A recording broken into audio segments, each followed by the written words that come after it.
May ginawa nga pala akong ilaw dito sa aking altar. Sa aming altar.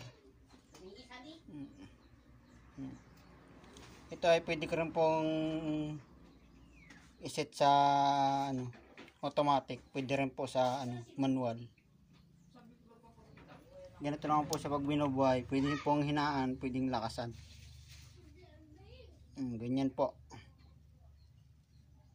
Ito.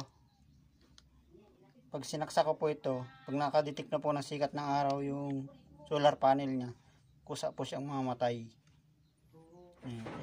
Ganyan po. Tapos pwede ko rin naman po siya habang naka-charge, pwede ko rin siyang gamitin habang nagkakarga sa solar niya. Ginawan ko po siya ng switch dito. Ayan. Ayan. Ito, may mga ilaw din po akong pinabit dito. Ayan. Na pwede ko po isaksak dito. Ginawan ko po siya ng sariling saksakan. Ayan.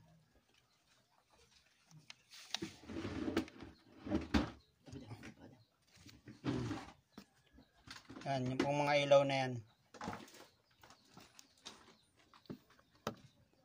Yun lang po. Pa-share and like and follow na rin po. Salamat.